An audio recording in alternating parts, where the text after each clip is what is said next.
Hi friends, welcome to my channel. இந்த மாரி சுவாரஸ்யமான கதைகளை கேட்க நீங்கள் இப்போ தான் நம்ம சேனலுக்கு முதல் முறையாக வரீங்கன்னா மறக்காமல் நம்ம சேனலை சப்ஸ்கிரைப் பண்ணிக்கோங்க. பக்கத்தில் இருக்க பெல் ஐக்கானையும் கிளிக் பண்ணிக்கோங்க.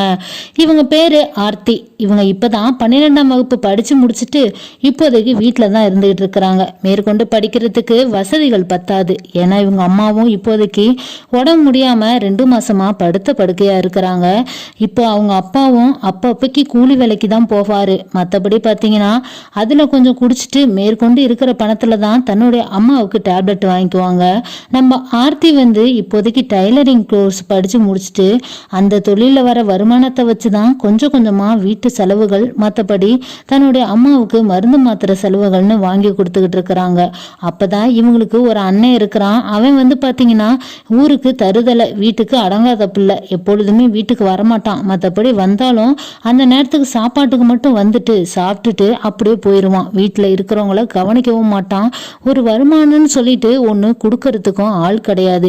இப்போதைக்கு நம்ம ஆர்த்தி ரொம்பவே கஷ்டப்பட்டுக்கிட்டு இருக்கிறாங்க. அவங்க அம்மாவையும் வலுக்கட்டாயமாக ஹாஸ்பிட்டலுக்கு கூப்பிட்டு பார்க்குறாங்க. ஆனால் அவங்க சுத்தமாக ஒரு இன்ச்சு கூட நவரல.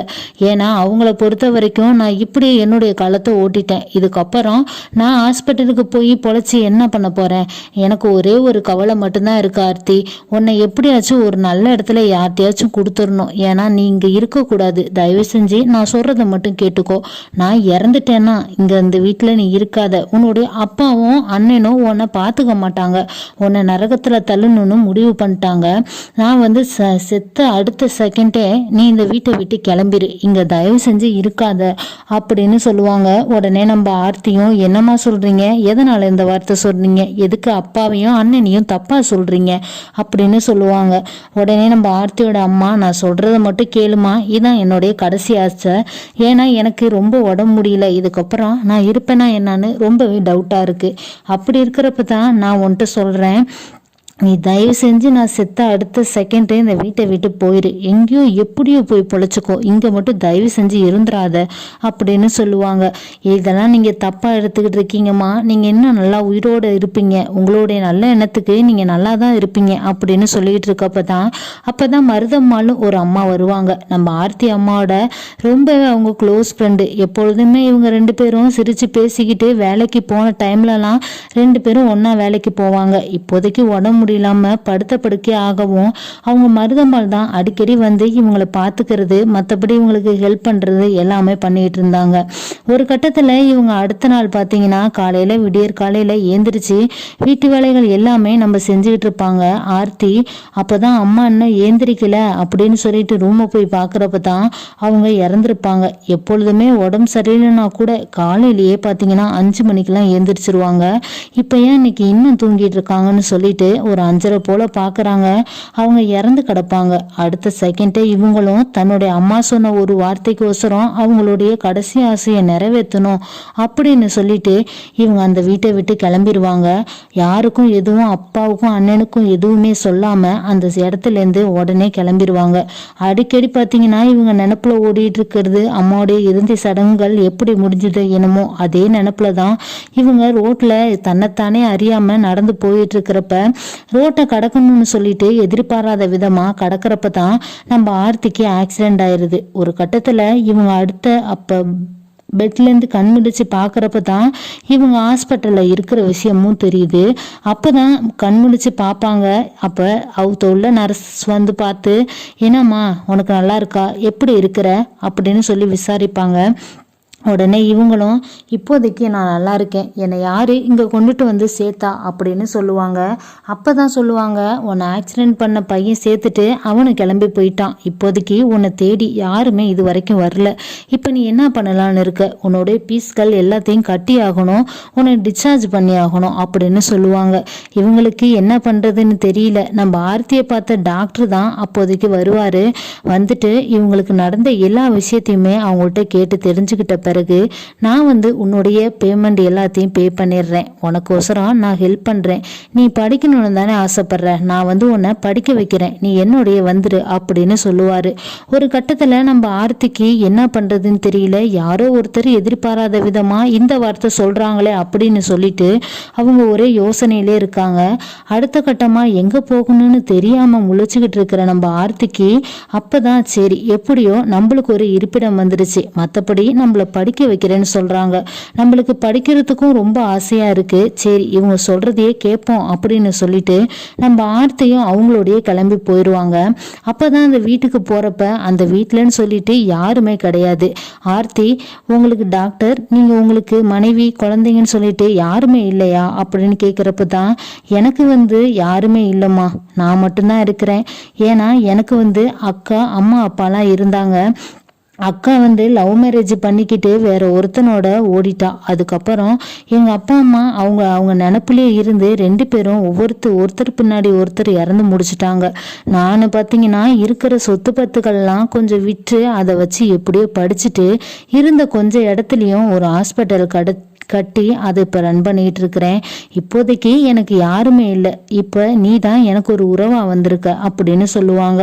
உடனே நீ இப்போ நல்லா படிக்கணும், நான் அதுக்கு தான் பணம் கட்ட போறேன், நாளைக்கு உனக்கு படிக்க என்ன ஆசைன்னு கேட்பாங்க. அப்பதான் அவங்க சொல்லுவாங்க, எனக்கும் டாக்டர் ஆகணும், அப்பதான் எனக்கு ஹெல்ப் பண்ண மாரி நானும் மற்ற பேத்துக்கெல்லாம் ஹெல்ப் பண்ண முடியும் அப்படின்னு சொல்லுவாங்க.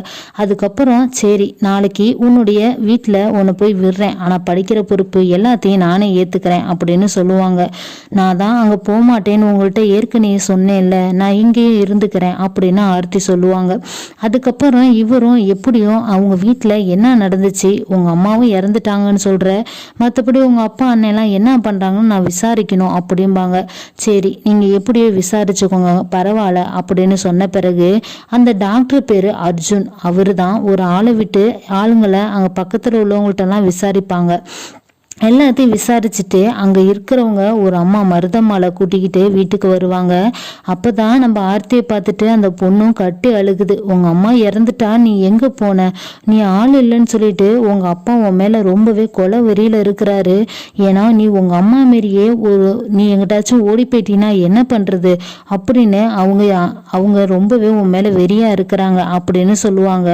உடனே நீங்கள் என்ன சொல்கிறீங்க, எனக்கு எதுவும் புரியல அப்படின்னு சொல்கிறப்ப தான் உங்க அப்பா உங்க அப்பாவுக்கு முதல் தரத்துல பிறந்தவர் தான் உங்க அண்ணன், அதுக்கப்புறம் 2வது தரத்துல பிறந்தவர் தான் நீனு, அவங்க முதல் தரத்துல பிறந்தவங்க இறந்துட்டாங்க, அந்த பையனை நீ பார்த்துக்க ஆள் இல்லாம தான் உங்க அம்மாவை அவரு கல்யாணம் பண்ணாரு. உங்க அம்மாவை பொறுத்த வரைக்கும் அவன் ஒரு அப்பாவி, ஒருத்தனை லவ் பண்ணி இங்க எங்க ஊருக்கு பக்கத்துல தான் ஒரு வாடகை வீடு எடுத்து அங்கேயே வசிச்சு வாழ்ந்து வந்துகிட்டு இருந்தாங்க.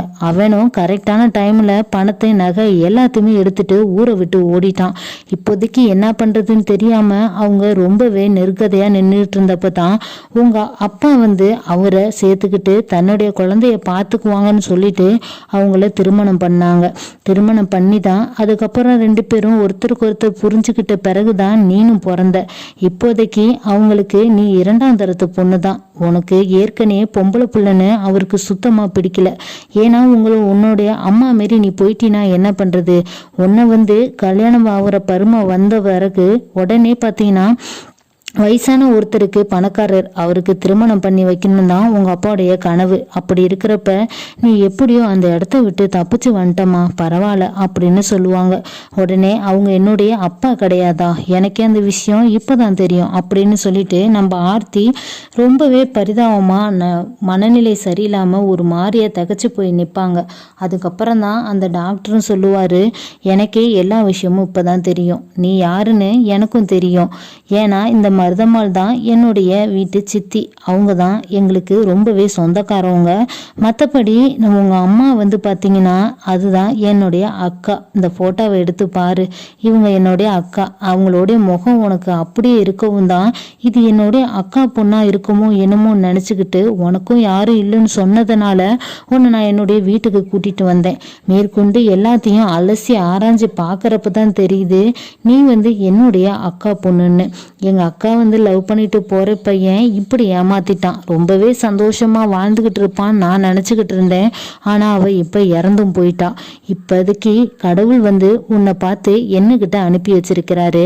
எப்படியோ உன்னை நான் நல்ல முறையில படிக்க வச்சு ஒரு பெரிய ஆளாக்குவேன் அப்படின்னு சொல்லுவாரு.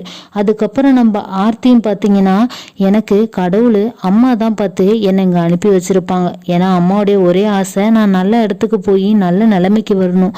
அது மட்டும்தான் அவங்களுடைய ஆசை.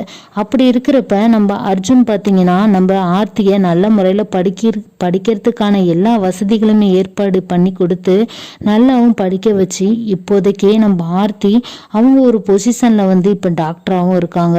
அவங்களுக்கு ஒரு நல்ல பையனாக பார்த்து கல்யாணமும் பண்ணி வச்சுட்டாரு.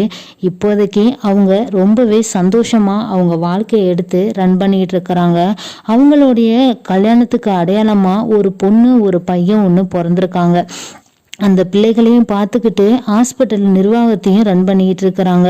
இப்போதைக்கு ஆர்த்தியோட ஒரே ஆசை ஹாஸ்பிட்டலுக்கு வர முதியோர்கள் மற்றபடி சின்ன பிள்ளைகள் யார் வந்தாலுமே அவங்களுக்கு ஃப்ரீயாக ட்ரீட்மெண்ட் கொடுப்பாங்க. அது மட்டும்தான் அவங்களுடைய முழு ஆசை. மற்றபடி ஊருக்கு போய் முகாம் போட்டு அதுலேயும் ஃப்ரீயாக மக்களுக்கு ட்ரீட்மெண்ட் கொடுக்கணும். ஏன்னா எங்கள் அம்மா மாரி எவ்வளோ பேர் கஷ்டப்பட்டிருப்பாங்க அப்படின்னு சொல்லிட்டு பலவிதமான முகாம்களாம் இவங்களுடைய சொந்த செலவுலேயே போட்டு இப்போ அதையும் ரன் பண்ணிட்டு இருக்காங்க. நம்ம ஆர்த்தியை பொறுத்த வரைக்கும் எல்லாமே நல்லா இருக்கணும், கஷ்டப்படுறவங்களுக்கு உதவி பண்ணணும், அது மட்டும்தான் அவங்க மைண்டில் ஓடிக்கிட்டு இருக்குது.